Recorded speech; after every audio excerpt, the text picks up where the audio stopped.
So are you a fast walker? You a fast walker? Or you more of a slow person? I tend to be a fast walker. For those of y'all that see me on Sunday morning, I'm a fast walker. I'm cruising by you. I got to get to the next thing.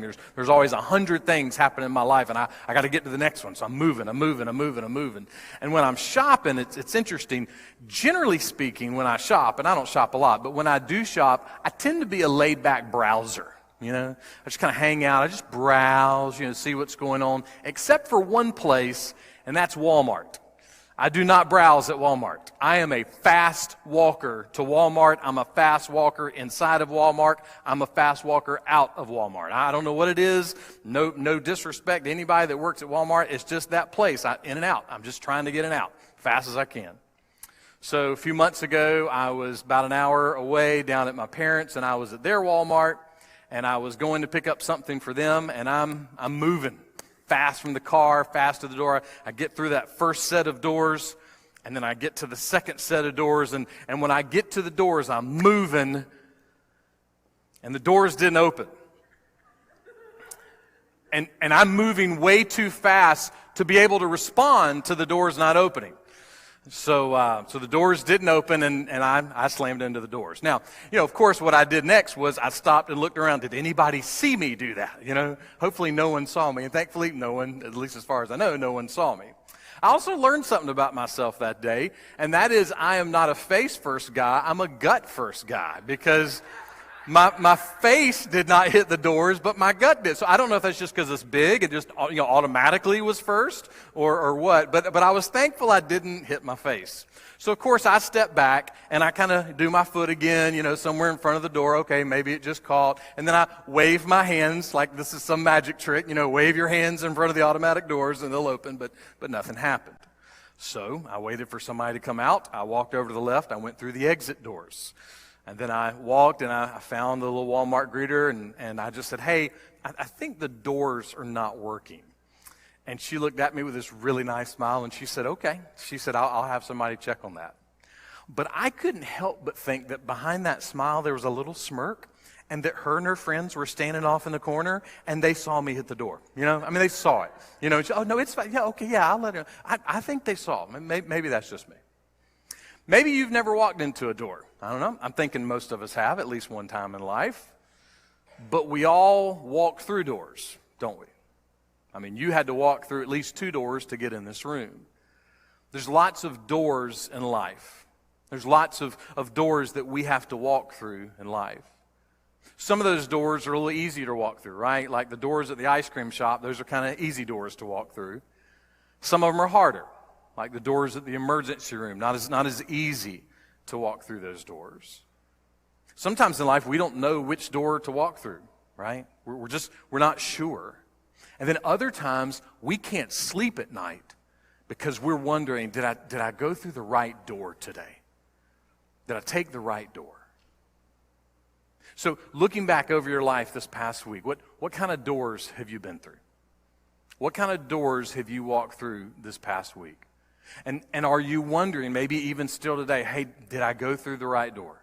Did I make the right choice on that door? Or maybe how many doors do you have coming up this week?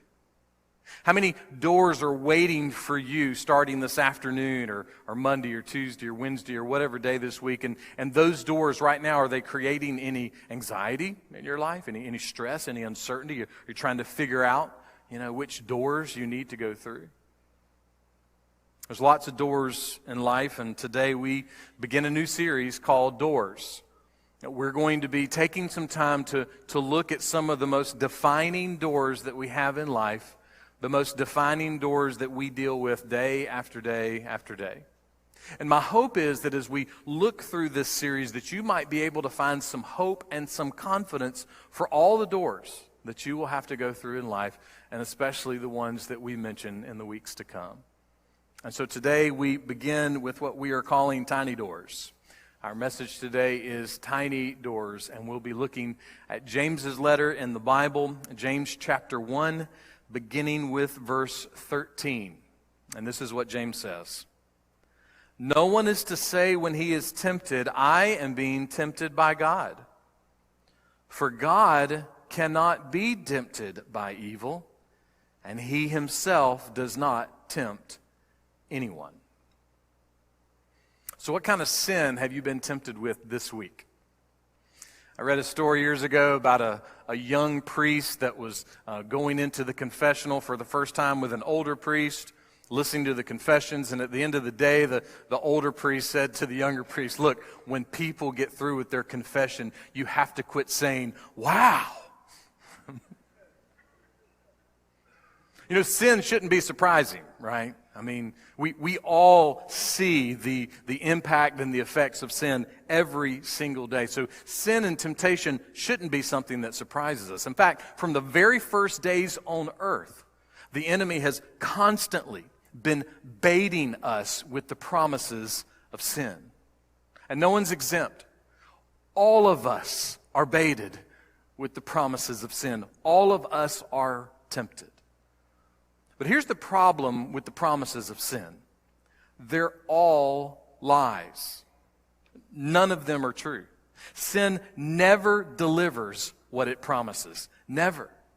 Sure, in the moment it might. It might be a temporary need or a temporary desire that's met. But ultimately, sin is the greatest scam in the world. Because what's a scam? A scam always gives you the upsides, right? The scam never gives you the downside. Sin's no different. It convinces you to think that you need this or don't need that, or somebody should be doing this for you or somebody should be doing that for you. Sin baits the hook. It's a scam.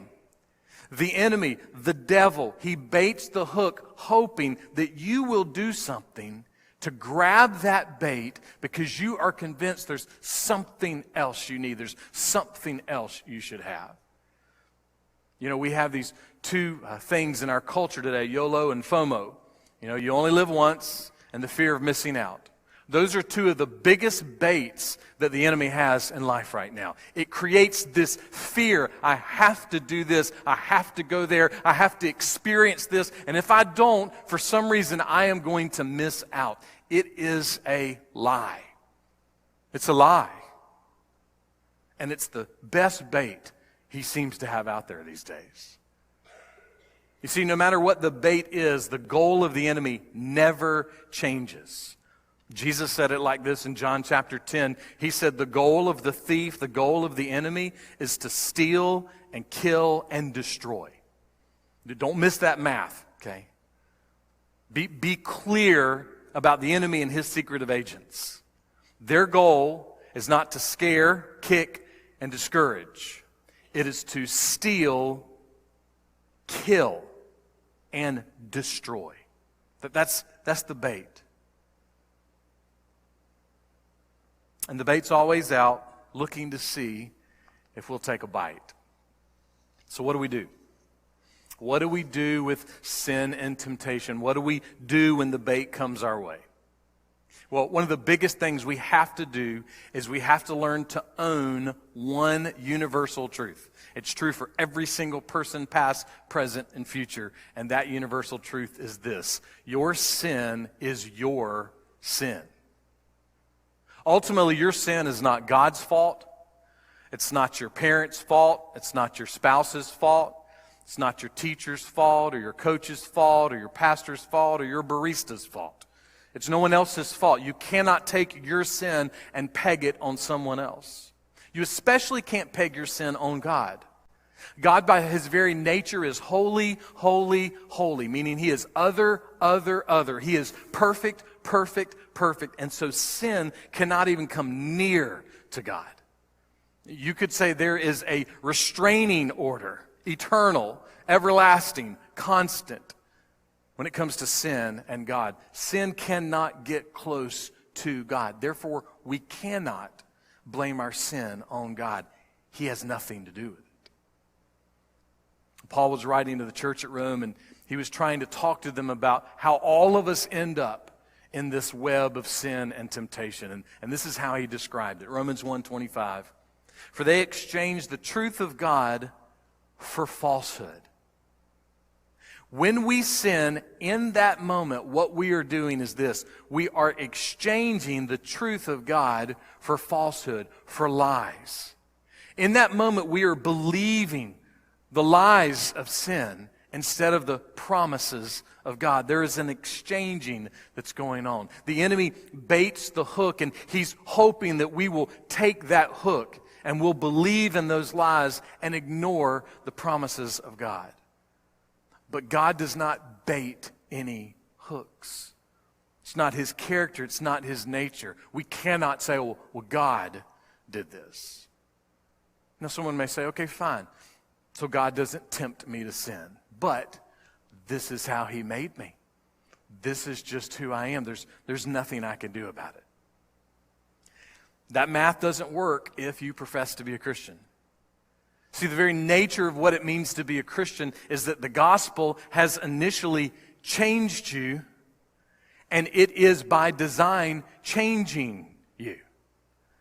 The work of the gospel is a work of change.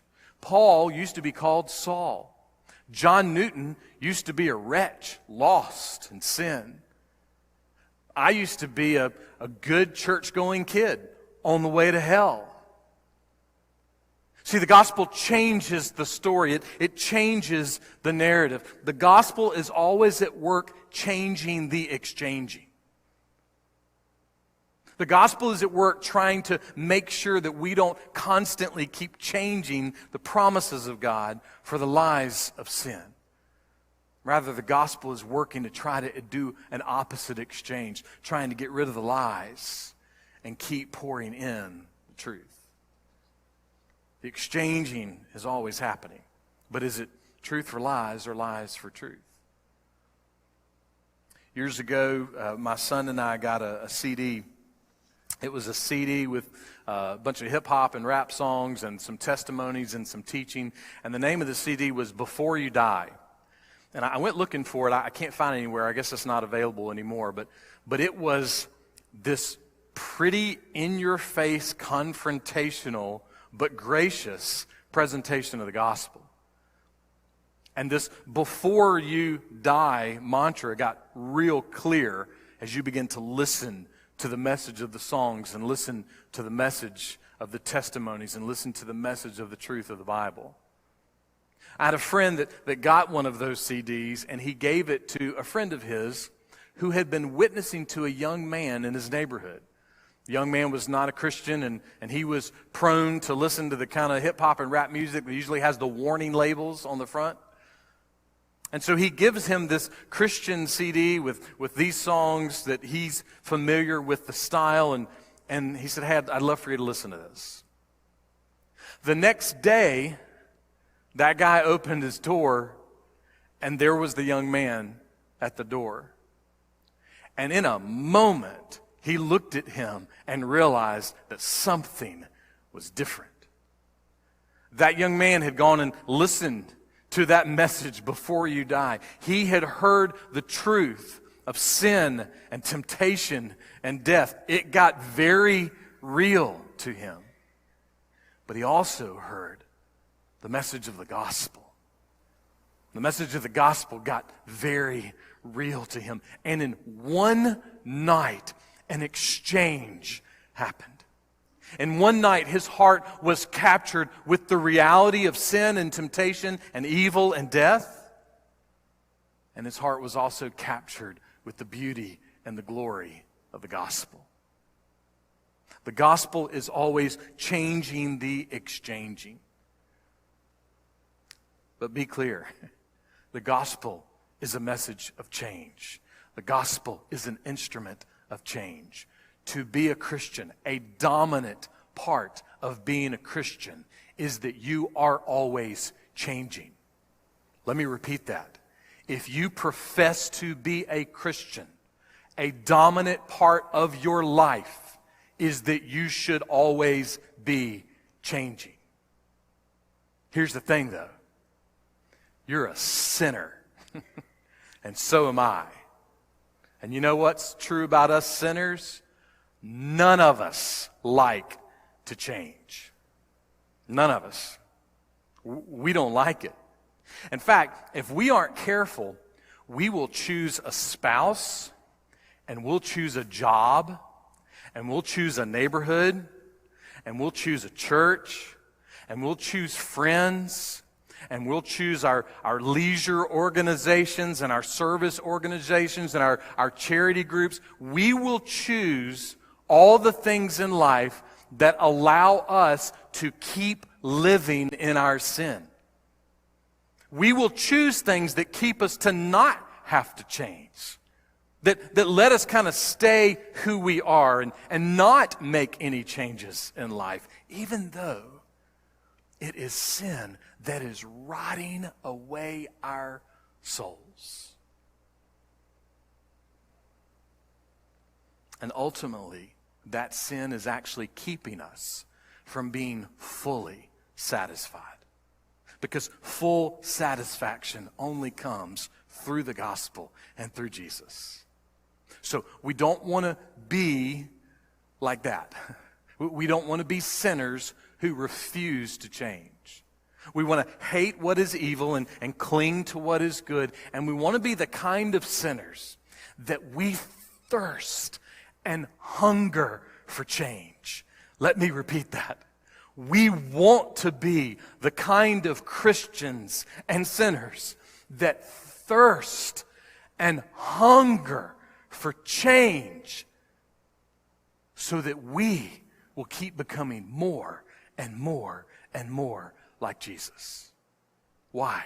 Because it's good for us. If you want to be selfish, change, change, change. If you want to be selfish, change, change, change. Let the gospel keep changing who you are. Let the gospel change your attitude. Let the gospel change your habits. Let the gospel change your actions. Let the gospel keep changing every part of your life, because that's the only way that you will ever learn to be happy. Because you will not find joy if you refuse to change. Because the gospel is a message and a work of change for the glory of God and for the good of your soul. Why? Because it keeps reminding us, oh yeah, the love of God, it will not let me go so I can change. I can adjust. I can move, because the love will hold me tight. My sin is my sin. Your sin is your sin. There's no different way to do the math. Yes, the enemy will bait us and tempt us and try to get us to buy into the promises of sin, the lies of sin. But we cannot say, oh, well, the devil made me do it. James tells us why. Look at verse 14. But each one is tempted when he is carried away and enticed by his own lust. So which happens first? Are we carried away or are we enticed first? Well, James seems to be saying we're carried away first. He seems to be saying that when it comes to sin, technically we are there before we get there. We're already there before we get there, because we've been carried away in our minds. What's happening on the outside started on the inside. One day Jesus was teaching, this is what he said in Matthew 15, out of the heart come evil thoughts, murders, acts of adultery, other immoral sexual acts, thefts, false testimonies, and slander statements. In other words, the picture is that our heart is another way of saying our mind. How we're thinking with our heart is how we're thinking with our mind. And it's the heart, that's where everything happens. And so once it gets in our heart, once it gets into our thoughts, that rebellion only needs a location. It just needs a location for it to do something. Someone may say, well, you know, I am really tempted to get drunk. Well, you might want to stay away from the local pubs. Somebody else may say, man, I am tempted to eat as much fried chicken, fried fish, fried fries, anything that's fried. I want it all. Well, you might want to stay away from the buffet. Somebody say, you know what, I am tempted to argue with my wife. Well, you might want to stay. Wait a minute, actually, that one's not going to work. Hang on. But this is a good example, right? Because sometimes we can't get away from the location. Sometimes we shouldn't get away from the location. So what do we do then? How do we deal with sin when we can't get away from the location where the sin is at? Well, remember what Jesus said. He said that it's in the heart. That's where everything begins. That's where we're thinking. So it's not just being in the wrong place at the wrong time. Don't miss this. Long before we get to the location of sin, it's about being in the wrong place, in the wrong mind. See, it begins in our heart. It begins in our thoughts. It begins in our attitude. So sin and temptation, as with every other issue in your life and my life, it begins in the heart. So what do we do with our hearts? Well, this is what Jesus said in Matthew chapter 22. He said, love the Lord your God with all your heart and with all your soul and with all your mind. If you're looking for the absolute biggest help when it comes to sin and temptation, it is a love for God, a radical, joyful love for God. Dietrich Bonhoeffer said this, Satan does not fill us with a hatred of God, but with forgetfulness of God. That's how he works. He doesn't move us to hate God, just moves us to forget God. And what James is pleading with us to do is to not forget, to watch our hearts, to not let our heart forget the glory and majesty and beauty of God, to not let our heart forget the power of the cross, as we sang earlier, a power that makes love run red. Don't forget. Don't let your heart forget. Watch your heart, because if your heart forgets, there is danger ahead. And what is that danger? Listen how James describes it, verse 15. Then, when lust has conceived, it gives birth to sin. And sin, when it has run its course, brings forth death. Oprah Winfrey said this, I believe luck is preparation meeting opportunity. If you hadn't been prepared when the opportunity came along, you wouldn't have been lucky. Well, I took her thought and reworded it according to the words of verse 15 and came out creatively with this just for our minds. Death is where preparation meets opportunity. If you hadn't prepared with sinful desire when the opportunity to sin came along, you wouldn't have been tempted. Again, the picture is watch your heart, watch your heart, watch your heart. Why? Maybe one of the strongest and scariest words in verse 15 is the word birth. James says, this is not even temptation anymore. You're no longer pregnant. This thing's given birth. That temptation has now given birth, and the description that he gives to it, it's given birth to death. Well, that doesn't sound like good news. But there is good news, and here's why. There's another kind of birth. Jesus described it this way. You can be born again. Your heart can be saved and redeemed and rescued. Things can be made right between you and God.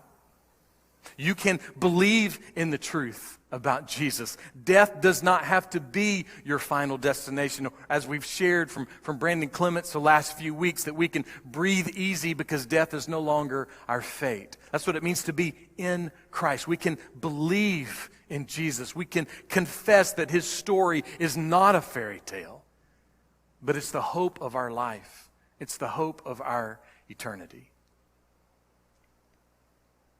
The key to dealing with temptation is the same key to every other thing in your life. Everything.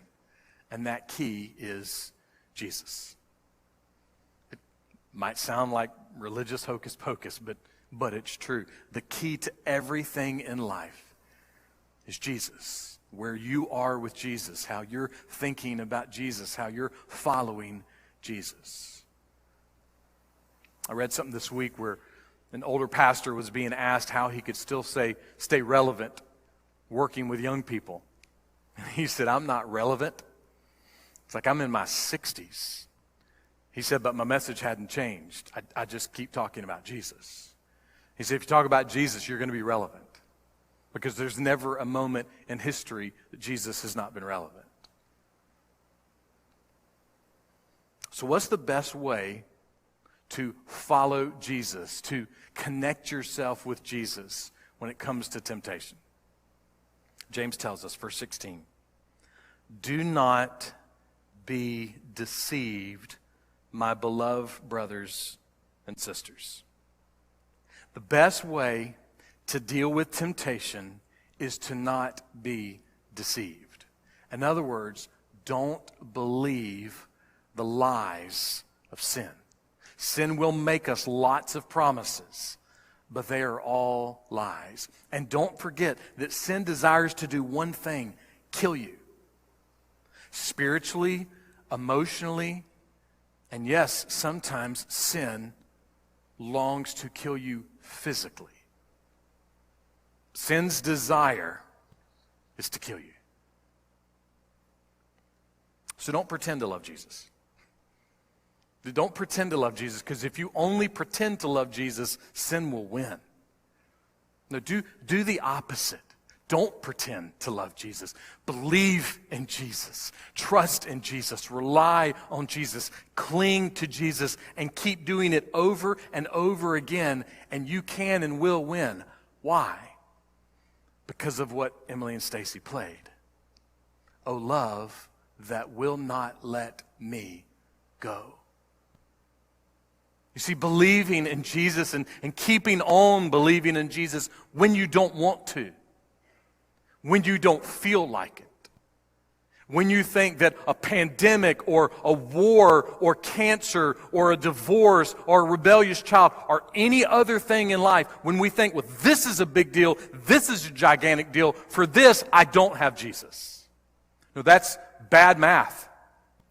For those things you have Jesus. That's part of what it means to be a Christian. So when we don't feel like it, when we might even feel like it's the wrong thing to do, to believe in Jesus and to keep believing in Jesus keeps reminding us of this one amazing thing, and that is this: God will not let you go. And that's good news. That's great news. Apostle Paul was writing to the church at Corinth, and he described it this way, 1 Corinthians 10:13. No temptation has overtaken you except something common to mankind. And God is faithful, so he will not allow you to be tempted beyond what you are able. But with the temptation will provide the way of escape. The way of escape. Isn't that what we want? Over and over again, don't we want to escape? Don't we want to be rescued? A number of us in the church have been going through a video series by Louis Giglio called Don't Give the Enemy a Seat at Your Table. And it's part of that series, and what I'm sharing is kind of directly from the book that goes with it. Louis gives this real-life, practical picture of that escape, that way of escape that God gives us. He says this: if you want a way out, God is faithful. And he describes how God is faithful. He says the Holy Spirit will give you a way out. And then he'll give you another way out. And then he'll give you another way out. And on and on. He'll keep giving you a way out. But here's the thing.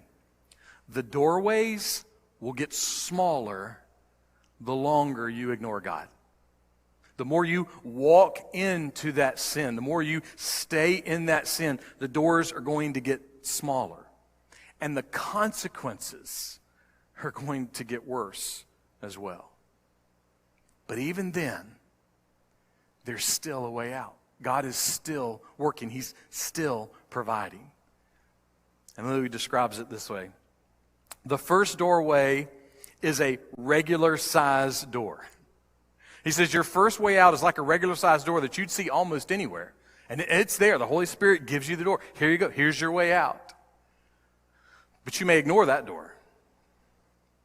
The second door might be like a pet door. A little smaller, a little harder to get through. And he said the third door, it might be like a door on, Barbie's Malibu Dream House, just a little tiny door. You can barely get your phone through it. But it's still there. Still there. This is what he says. You don't have to give the enemy a seat at your table. You can still get out. How? Through the tiny door. The tiny door's always there. Yes, let's go through the regular door, okay? It just makes everything in life easier. But sometimes we're not, okay? We're either going to get lazy or stubborn or prideful or arrogant or foolish or afraid or apathetic or whatever, and we'll miss the regular door and we'll miss the pet door. But there's always a tiny door. There's always a tiny door. God's grace and his kindness, it's always working. His love will never let us go. But the longer we walk in sin, the worse the consequences get and the smaller the door gets. But the tiny door is always there. Don't forget, the door of sin leads to death and everlasting condemnation. But the tiny door leads to life and everlasting invitation. See, the tiny doors, they keep inviting us to come and believe, to come and receive, to come and be loved with a love that will not ever let us go, and to come and be satisfied. Why? Because on the other side of every tiny door is Jesus. And Jesus is the greatest satisfaction in the universe. To know Jesus is the greatest satisfaction you can ever have. So, this afternoon, before you leave the parking lot, when temptation comes, look for the regular door. Look for the pet door. But don't forget there is a tiny door. Look for the tiny door. In other words, look for Jesus.